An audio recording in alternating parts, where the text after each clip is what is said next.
किसी का भी संग स्वीकार ना करें। ये बहुत खास बात साधना में है। अपना जीवन में प्रभु और गुरुदेव के सिवा कोई संगी नहीं होना चाहिए। ये देखो, अगर महापुरुषों के वचनों को स्वीकार न किया जाएगा तो फंसने में देर नहीं लगती, मिनट नहीं लगती फंसने में। मिनट कहने में देर लगती, फंसने में देर नहीं लगती। इस भोगों का राग, संपत्ति का राग, पद का राग, ये सब संघ के अंतर्गत आता है। संघ का मतलब किसी व्यक्ति से ही नहीं है, व्यक्ति, वस्तु, स्थान सबसे है। ज्ञान का वर्णन कर लेना और स्थिति में रहना बहुत कठिन बात है, बहुत कठिन बात है, बहुत कठिन बात। पूज्यपाद सिवड़िया बाबा जी महाराज जब गंगा किनारे भ्रमण करते थे तो कानपुर के आगे एक स्थान पर योग वाशिष्ठ का प्रवचन कर रहे थे। ऐसा आत्मज्ञान का वर्णन कर रहे थे, बाबा को पूरा लगा कि ये बोधवान पुरुष है।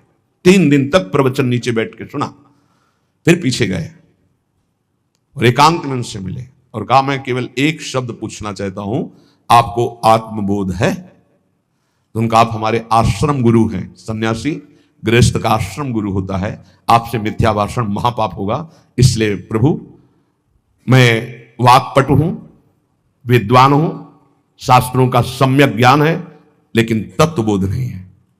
उनका बस मुझे इतना ही। बाबा ने अपने अनुभूति, शास्त्र का ज्ञान होना एक अलग विषय है और तत्वबोध होना एक अलग विषय है। यहां परम अवधूत दत्तात्रेय भगवान कह रहे हैं, यदि तुम्हें तत्वबोध प्राप्त करना, भगवत प्राप्ति करनी है, देखो, अगर आप सोचो कि मैं प्रेम मार्ग का हूं, मुझे तत्वबोध से क्या मतलब है, तो सर्वान वस्तुतया निरीक्ष, ये तत्वबोध ही ध्यान रखना। ये क्रूरा अपि पापिनो न च सताम संभाष्य दृश्या से सर्वान वस्तुतया निरीक्ष परम स्वाराध्य बुद्धिर्मम, सब में, पापी में, पुण्यात्मा में, सब में एक मेरे आराध्य देव, ये तत्वबोध ही है। बोले त्यक्त संगो, त्यक्त संगो। त्यक्त संगो का मतलब केवल बाहरी व्यक्ति नहीं है, वस्तु है, स्थान है, पद है, प्रतिष्ठा है, संपत्ति है, ये बाहरी है। केवल इतना ही नहीं, अंदर की वृत्ति है, अंदर की मान्यता है, अंदर का अहम है, अंदर के विचार हैं, उनसे भी असंग रहना है। त्यक्त संगो, वो जित संग दोषा, अंदर और बाहर से, तब वो परम पद का अधिकारी हो। समझ लीजिए बहुत ध्यान से, शायद ये समझ पाना कठिन है, क्योंकि बाहरी को संग नहीं त्याग पा रहे, फिर बाहरी संग की बात क्या, फिर अंतर के संग की बात क्या। अंतर के अहम का त्याग, अंतर के विचार का त्याग, अंतर की वृत्ति से असंग, अंतर की वृत्ति से असंग, वो जीवन मुक्त महापुरुष होता है। अंतर की वृत्ति से भी असंग, साक्षी, दृष्टा मात्र। आगे चलकर समझ में आएगा। त्यक्त संगो, अगर भगवत प्राप्ति करनी तो ये सूत्र बहुत अमृत है। किसी भी दृश्य, किसी भी व्यक्ति, किसी भी वस्तु, किसी भी पद, किसी भी वृत्ति, किसी भी विचार, किसी, कहीं भी नहीं, हर समय साक्षी, निर्लेप, असंग, तब वो परम पद का अधिकारी। वही प्रिया जो मुस्कुरा के दे देती है, इसलिए अलवेली सरकार है। जित क्रोधो, पहले त्यक्त संगो, फिर जित क्रोधो। किसी भी परिस्थिति में क्रोध ना आने पावे।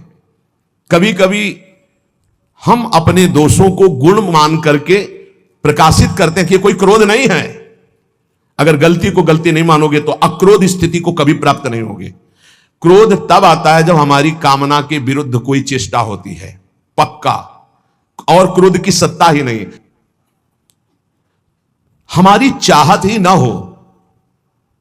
भगवान बोलवा रहे, बोल दिए, भगवान कह रहे ऐसे चलो, ऐसे चलो, वो हम बता दिए, अब ना चलो, आपकी मर्जी। क्रोध नहीं आना चाहिए।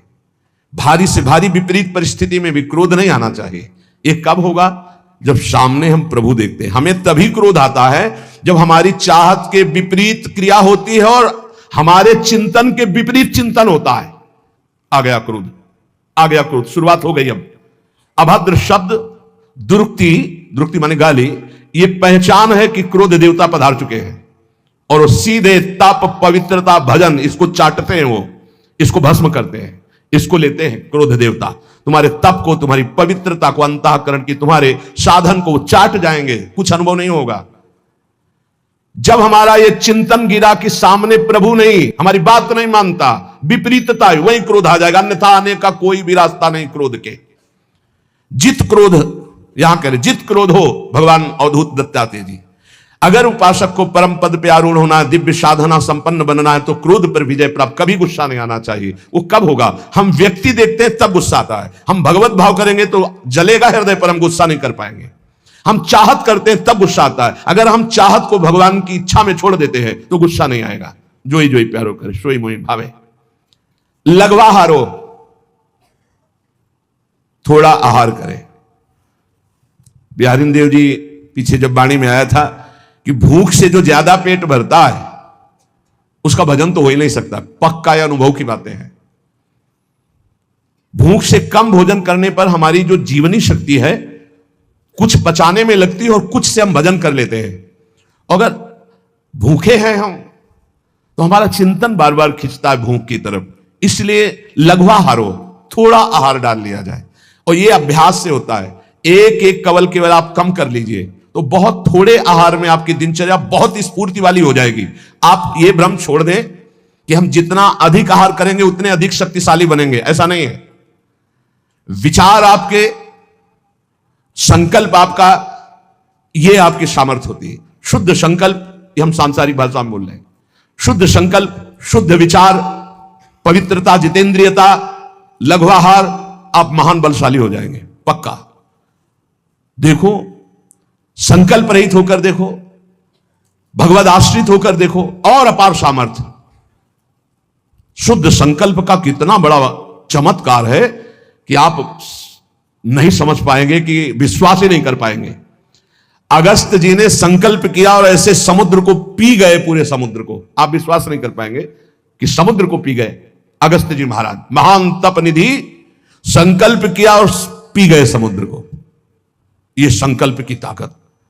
भोजन से इस पांच भौतिक शरीर का पोषण होता है और धीरे धीरे हम शरीर से अपने को अलग करने के लिए साधना कर रहे हैं। तो लघवा हारो, थोड़ा आहार चाहिए।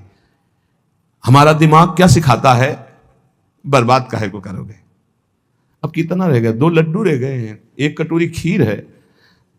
वैसे तो नहीं है पर बर्बाद नहीं होना चाहिए। अन्न है, ये बर्बाद, श्वास बर्बाद हो जानी चाहिए।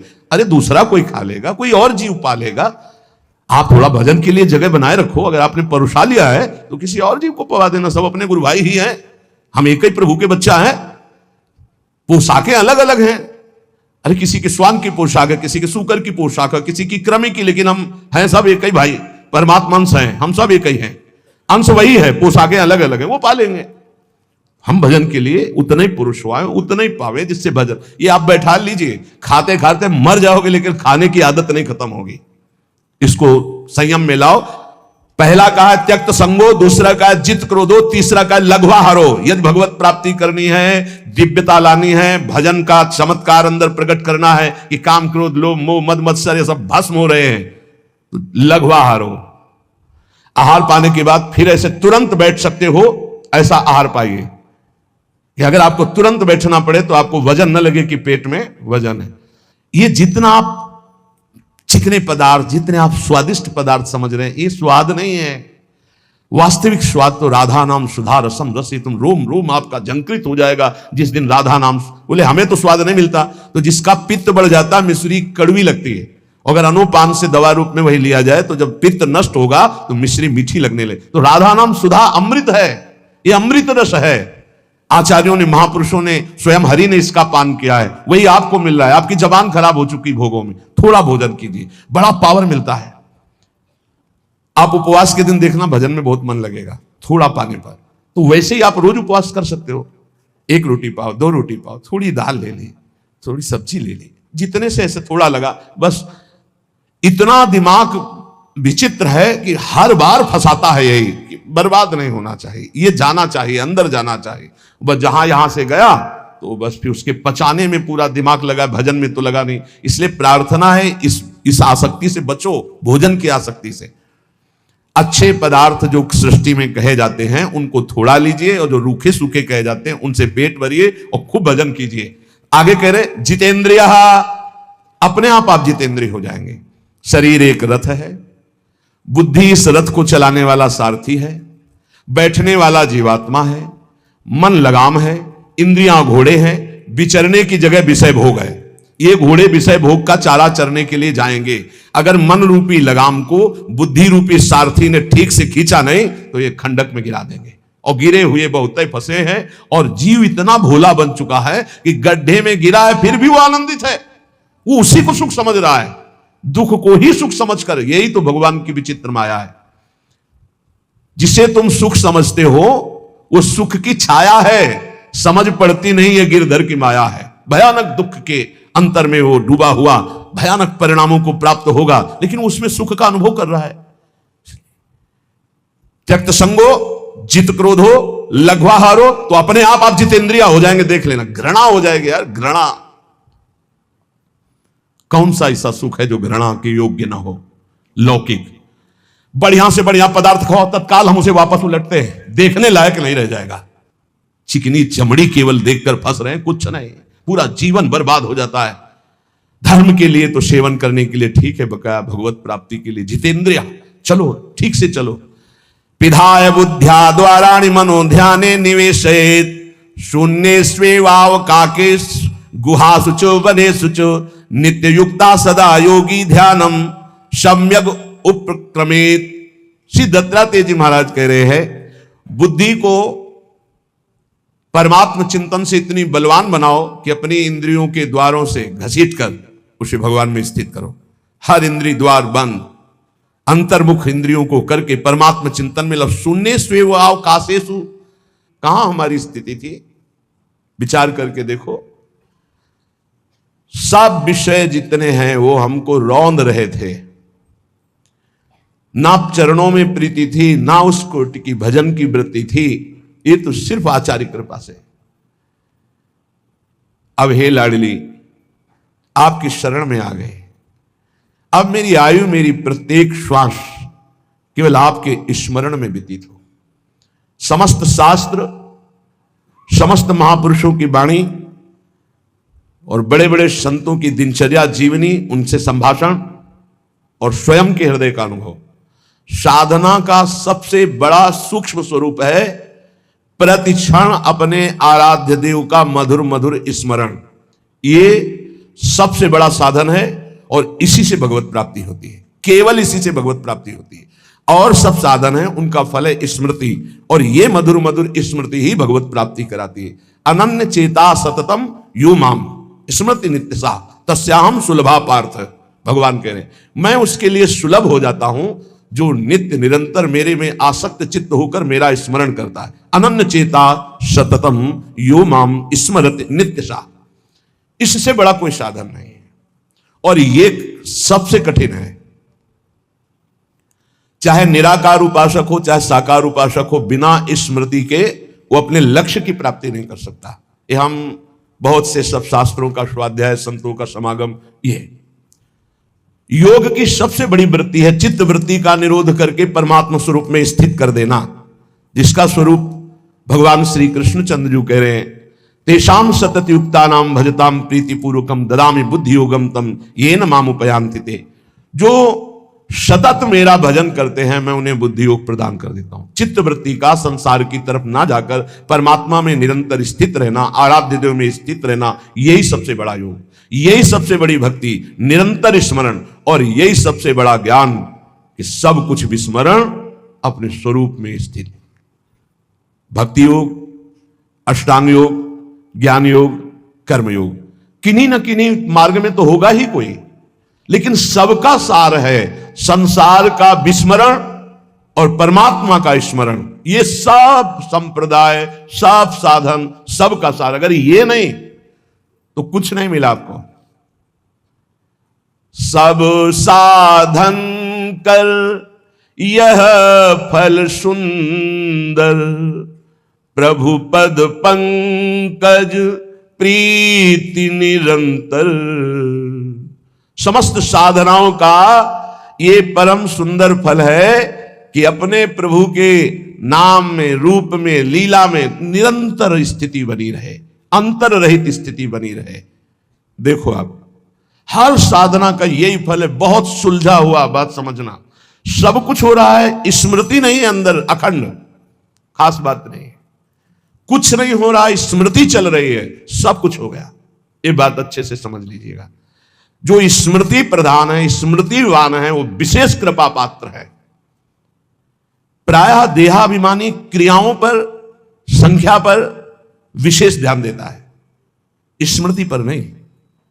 कृपा पात्र स्मृति पर ध्यान देता है, क्रियाओं पर नहीं। क्रियाएं हो रही, स्मृति कहां है? देहाभिमानी क्रियाओं पर ध्यान, मैंने ये किया, मैं ये करूंगा, मैं ये कर सकता हूं, वो प्रकट क्रियाओं पर ध्यान देता है। जो कृपा पात्र होता है वो आंतरिक स्मृति पे, बाहर जो बन रहा है बहुत एकाग्रता पूर्वक बनेगा, क्योंकि वो एकाग्र है, स्मृतिवान है। स्मृतिवान ही ज्ञानी है, स्मृतिवान ही योगी है, स्मृतिवान ही वैरागी है, स्मृतिवान ही प्रेमी है, भक्त है। जो को स्मृति शून्य, कोई खास बात नहीं, कितनी भी बड़ी तपस्या हो, खास बात। ज्ञानी आत्मरति, भक्त इष्टरति, योगी स्वरूप में स्थित समाधिस्थ, उठते बैठते चलते फिरते। अगर यह समाधि नहीं प्राप्त है तो संप्रज्ञात समाधि, जो संकल्पित समाधि, उसका कोई महत्व नहीं। 8 घंटे समाधि, फिर बहिर्मुख बहिर्दशा में उठते बैठते चलते फिरते असंप्रज्ञात विचक्षणा समाधि, संकल्प रहित निरंतर परमात्म स्वरूप में स्थित, ये स्मृतिवान। हर उपासक स्मृति पर जोर दे। कोई इसमें मेहनत की बात नहीं है, इसमें महत्व की बात है। यदि आप देह का महत्व रखते हैं तो भोगों की स्मृति स्वाभाविक होती है। यदि आप प्रभु का महत्व रखते हैं तो भगवत स्मृति स्वाभाविक होने लगेगी। स्वाभाविक, जैसे हम विषयों की स्मृति करते नहीं, वो बसी हुई। माला चल रहा है, स्मृति भोगों की हो रही। आरती पूजा क्रियाएं भागवतिक हो रही, स्मृति पदार्थों की भोगों की हो रही। नाना प्रकार का भोगाकर्षण का स्मरण हो रहा है, उसे स्मृति कहते हैं, जो अंदर अंदर होती है। स्मृतिवान ही महान पुरुष हो सकता है, स्मृतिवान ही दिव्यता को प्राप्त होता है। इसलिए स्मृति को पकड़ो। श्रीपाद प्रबोधानंद जी महाराज, आप जिस वृंदावन में विराजमान है, प्रकत्यंतम तीर्थवा प्रविश वितते ब्रह्म महर्षि स्फुरत पश्यानैकांतिक कलित वैकुंठ भवनम तदद्युच्चान्युच्चान्यनुसर सुधा मन्यांत महोज्वले वृंदारण्ये भ्रम यदि किमप्यत्र मिलती। महाउज्ज्वल परम धाम वृंदावन जिनको मिल गया, अब क्या मिलना बाकी रह जाएगा। बहुत बड़ी ये प्रेम सिद्ध भूमि है, यहां वास मात्र करने से भगवत प्राप्ति है। संपूर्ण प्रकृति स्थूल सूक्ष्म कारण इसका जो उल्लंघन कर जाते हैं वो ब्रह्म ज्योति में प्रवेश करते हैं। त्रिगुणात्मिका माया पर जो विजय प्राप्त करते हैं वो ब्रह्म तेज में लीन होते हैं। उससे भी परे जो एकांतिक भगवत प्रीति संपन्न है उनका वैकुंठ में प्रवेश होता है। उससे भी उच्चतर और भगवान की विभिन्न लीला धाम है, उससे भी उच्चतर ये महाप्रेम रस समुद्र वृंदावन धाम है। ये सर्वोपरि उज्जवल प्रेम रस प्रदान करने वाला। यदि तुम्हें वृंदावन मिल गया तो अब कुछ भी मिलना बाकी नहीं रह जाएगा। इसलिए वंदे वृंदावनगत महम भक्ति भारावनम्रो धन्याग्रण्यम क्रमिमपि न चान्यत्र संस्थांतरणाय। मैं वृंदावन की कृपा से वृंदावन की महिमा को जितना जान रहा हूं, श्रीपाद कह रहे हैं यहां के किसी भी जीव का अपमान मत करना। आप यहां का अगर कीड़ा भी दिखाई देगा तो मैं माथा रख करके उसको दूर से पंचांग प्रणाम करूंगा कि तू धन्य है, वृंदावन में कीड़ा बना, मेरी स्वामिनी के महल का है। बहुत ध्यान देने, किसी की निंदा या अपमान या प्रहार दंड देना ये तो बहुत दूरी बात है। यहां छोटे से छोटे जिसे तुम निम्न कोटि का जीव समझ रहे हो, बड़ा भारी परमहंस महात्मा बना हुआ है। वंदे वृंदावन गतमम भक्ति भारावनम्रो धन्याग्रण्यम क्रमिमपि। यहां वृंदावन के क्रमी को मैं प्रेम भार से झुककर मस्तक रखकर प्रणाम करता हूं, क्योंकि प्रियाजू के महल का है। किंतु संस्थान त्रणाय मन्ने ब्रह्मादिक सुरगणान किम बहुक्त्या ममेयम। बड़े बड़े देवता देवराजेंद्र ब्रह्मादि को भी मैं तिनके से बड़ा नहीं समझता हूं। ये अभिमान नहीं है, ये स्थिति है। देवराज इंद्र और ब्रह्मा पद को भी मैं तिनके से बड़ा नहीं समझता हूं, क्योंकि आप ब्रह्म स्तंभ पर्यंतम सर्वम मायामयम जगत, तिनका और ब्रह्मा दोनों माया से ही रचे हैं। ब्रह्मादि देवताओं को, इंद्रादि देवताओं को मैं तृण से अधिक नहीं अर्थात तृण के समान मानता हूं। स्वामी श्री हरिदास जी के लिए भी आया है, सुरपति नरपति लोकपति जिनके भावे घास घास रहे परम आनंद में तज सभी की आस।